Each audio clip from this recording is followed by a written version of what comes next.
চলো চলো চলো চলো সবাই সবাই মিলে চলো, সবাই মিলে চলো ভাই। সব আপনারা যে যেখানে আছেন অতি তাড়াতাড়ি চলে আসেন আমাদের বিখ্যাত সেই স্মৃতিসৌধ রাজু ভাস্কর্যের সামনে।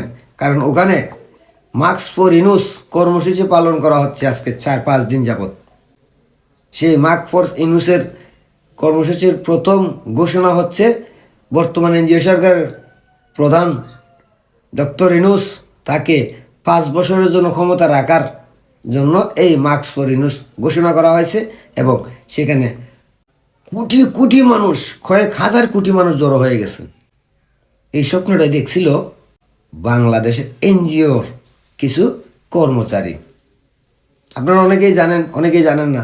রাজু ভাস্কর্যের সামনে গত 4 দিন আগে এক যুবক মার্কস ফর ইনুস ঘোষণা করে ওইখানে মানববন্ধন শুরু করে। আর আজকে 4 দিন পরে এসে সেই মানববন্ধনে মানুষ কজন হয়েছে জানেন? মাত্র 10 থেকে 12 জন। অবশ্যই এই কর্মসূচি এখনও চলতেছে। আর এই 10-12 জন কে জানেন আপনারা?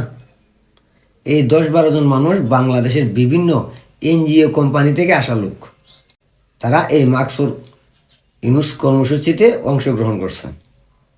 কিন্তু ভাই প্রশ্ন হচ্ছে, এত বিশাল বড় নামি দামি নোবেল বিজয়ী একজন ব্যক্তি, যে আমাদের দেশের মানুষ, তাই সে আসার পর অনেক স্বপ্ন দেখছিল, অনেক আশা নিয়েছিল যে একজন ভালো মানুষ আসছে, সে দেশের জন্য কিছু করবে।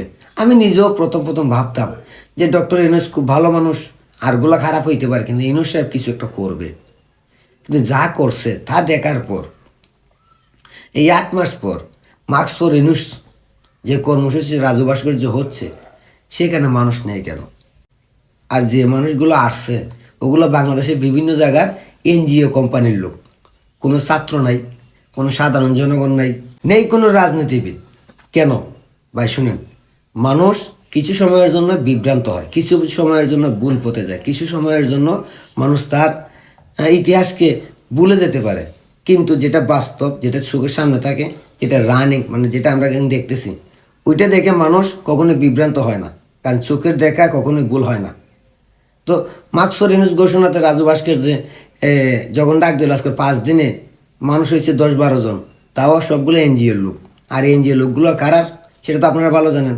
যেহেতু ডক্টর ইনুস আসার পর এনজিওদের অনেক বড় সুযোগ সুবিধা দিছে, বিশেষ করে গ্রামীণ ব্যাংকের 2029 সাল পর্যন্ত তাদের আয়কর ট্যাক্স মকুব ঘোষণা করছে।